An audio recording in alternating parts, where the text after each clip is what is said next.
Topping financial news this Monday morning, AIG, the board reportedly ousting Martin Sullivan, CEO, and the stock, off 40% this year, then rallying a little bit on this news. Is this the bottom for AIG? Will Umstead, let's say he's the greatest thing in the world.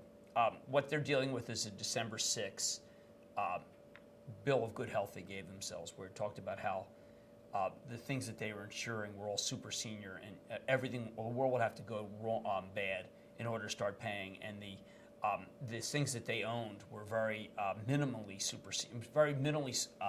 CDOs. Well, when you actually back out the numbers, the notional becomes the honest. I mean, they're insuring is, say they have a portfolio of $1 trillion and they only have $10 billion, so it looks like a small percentage. It's enough to sink any company. And everything they said at that meeting was wrong. Now, I don't know whether it was false. I don't believe it. I think they were just really stupid. But you go back to that December 6th meeting and you realize that what you've got here is just an unfathomably bad portfolio. And we have just begun starting to get really bad in terms of the CDOs. It's just now happening.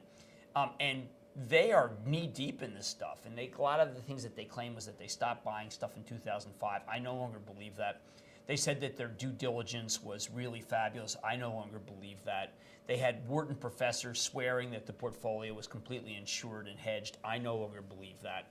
I don't think they have any idea what they want, what they own. I think this is very much like when Chuck Prince left and you got Vikram Panda. Sometimes you can't get your arms around.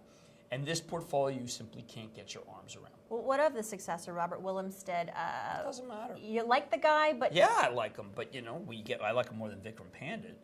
I hope he doesn't pay himself like John Thain from Merrill.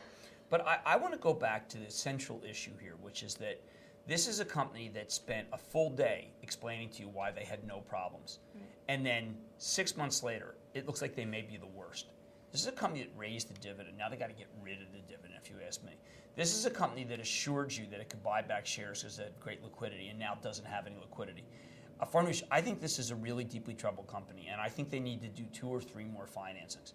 Now, obviously, they will completely and utterly disagree with that, as everyone has. Mm-hmm. And the free ride that the financials have gotten on their assurances ends on Wall Street Confidential. I'm just not going to go for it. And the stock is not going to get any. It's going to go lower. I think it will. Yeah. Look, one of the things we learned is that when you need more financing, your stock goes lower. Right. That's just a given. A few more rounds. Lehman finally did a financing that looks like it was going to hold, but it was $28, then the stock went to $22. I don't trust them either. There's no reason to trust anybody. All the paper that was bought, that was created between 2006 and 2007 is suspect. And I believe that as much as 50% of it's going to go bad, and no one's reserved that high. All right. Well, we have a lot of stories on thestreet.com related to this story. Yes. And I love that we can do videos like this here. Totally. Thanks a lot. Jim Cramer on Wall Street Confidential. Stay tuned.